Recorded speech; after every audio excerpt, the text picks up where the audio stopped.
Hi, I'm Mark Coopersmith. I'm John Danner. And this is episode number 5 of our podcast on The Other F Word, the book John and I wrote to help leaders, entrepreneurs, and teams create a more productive relationship with failure. In this episode, we're going to take a quick look back on some of our prognostications of the early episodes and then share with you our 2 current failures or responses to failure of the month. So let's start. Right now, as we look back at our episodes, we looked at a few items. One of them was California versus Texas. And as we were in December, there was a lot. Boo.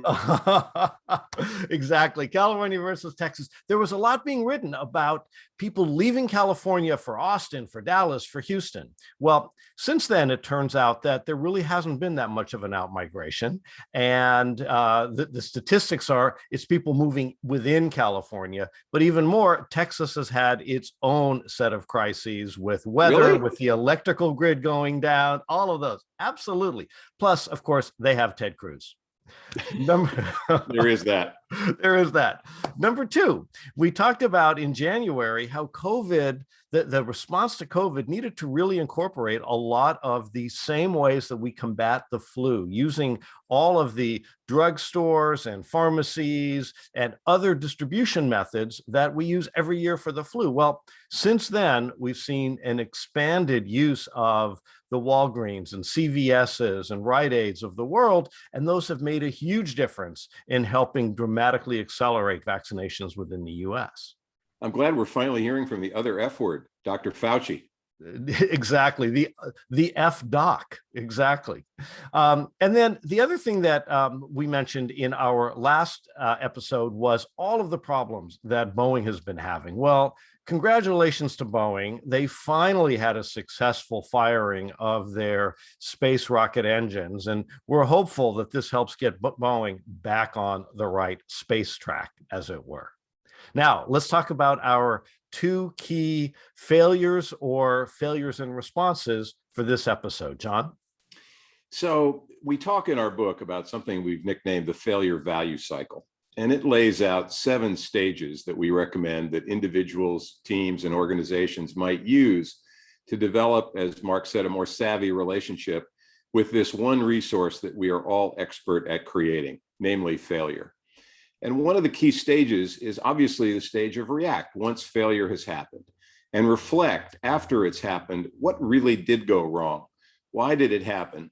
Far more important than who was responsible, before you can get back in the game with what a stage that we call rebound. Pretty straightforward, common sense approach, right?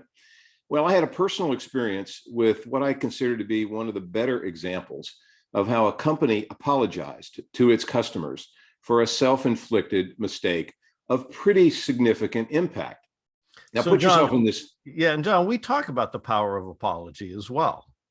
Yes, we do. And it's one of the great responses that one has to buy goodwill back when a mistake has happened or a nasty event has happened in your organization that may have tarnished your brand or your product or your relationships with key groups of customers. So wind the film back a little bit. I was putting some Christmas orders in online, and I wanted to get something for my granddaughters, a small little indoor tent that was made by Pendleton. Now, Pendleton's a 150-year-old company owned by the same family ever since. It's a widely respected company.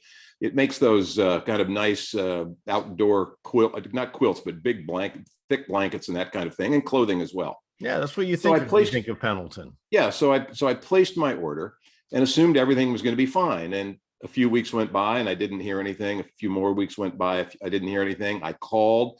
I couldn't get anybody on the phone. I sent an email. I couldn't get a response. It felt like the whole company had gone dark right at the time when obviously people were expected to get gifts for the holidays. Well, lo and behold, it turns out that there was, in fact, a major problem behind the scenes. And I finally got what I consider to be a pretty decent apology from J.P. Bishop, John Bishop, the president.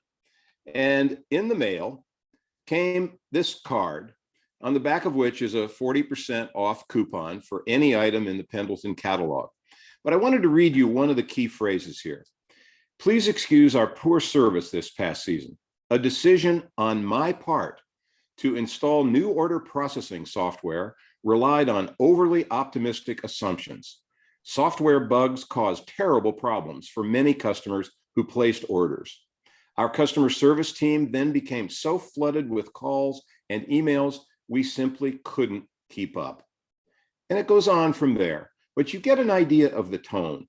This was not evasion. This was direct apology, personally direct apology. Oh, by the way, they also included a complimentary mask with the note that I hope it will not be useful for much longer. Wishing you and your family a happy, healthy 2021. Now, what did that apology do for me as a ticked off customer? Did it buy you goodwill back? It did. It made me want to go back. Yeah. I gave them the benefit of the doubt. We've all had those situations. And kudos to Mr. Bishop for having the guts, the confidence, and the humility to basically acknowledge a self-imposed problem, a self-imposed failure, but also demonstrate how a company can emerge from that, perhaps the better, hopefully the better, in quite a strong contrast to how the original founder of Lululemon mishandled his apology, or the previous CEO of Wells Fargo handled his apology on behalf of the bank when they found themselves in a series of self-imposed difficulties. Okay. Well, I buy some of that, John, but not all of that, because there's a couple of things that we know happen. First of all, there's something called the happy path when we talk about technology and new implementation of technology. And it sounds like they took the happy path, which means you assume everything is going to go right. Of course, failure is going to happen. No, that's fair. And okay, number two. Number two, we've got in our book, we cite statistics of what percentage of big IT projects like ERP systems or customer support systems fail to get delivered on time. What's that number, John? It's closer to 70%, some range. Yeah, so doing something like that right before the Christmas holiday is like, they should know better. All right. We'll give them an A for recovery, but an F for respect to the likelihood of failure. Yes, exactly. Okay. All right. Well, Mr. Bishop, you get a mixed grade for the two of us. Oh yeah, exactly. But I'm back to being a customer. There you go. All right. Here's mine. Mine is Disney. You know, when COVID hit, Disney was hit with such a double, triple, quadruple whammy. It shut down their theme parks. It closed movie theaters. Think about the most important elements that you think about with Disney: theme parks and theatrical releases. It shut stores down where they sell so many of their products, with their consumer products as well. So it shut the company down. MICKEYMOUSE.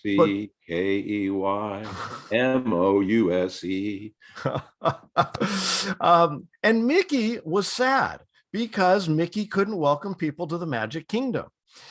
Fortunately, Disney had made a decision just prior to that in late 2019 to go ahead and launch Disney Plus. Now, they didn't bank a huge amount on that, but when everything else got shut down, they put a lot of weight behind that initiative.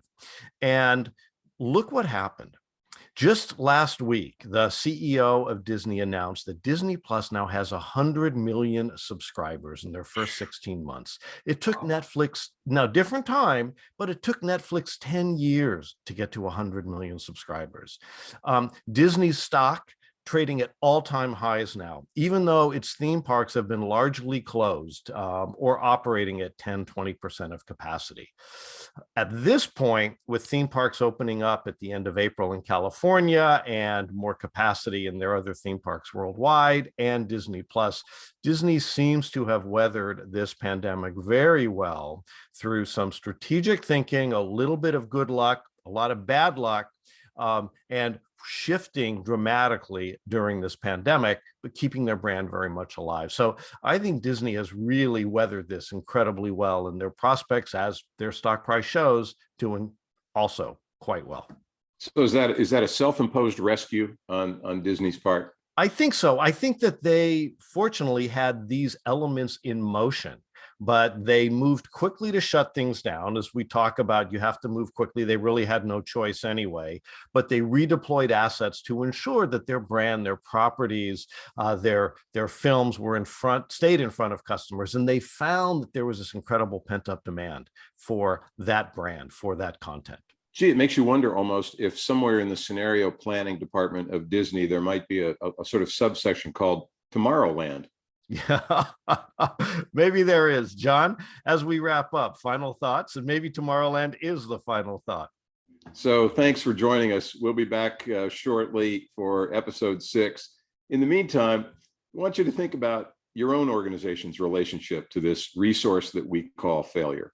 It's always a regret, but it can be a strategically valuable resource, one that you can use to apply the lessons that failures taught you to the new decisions that come. Thanks a lot. See you next time. See you next time. Bye.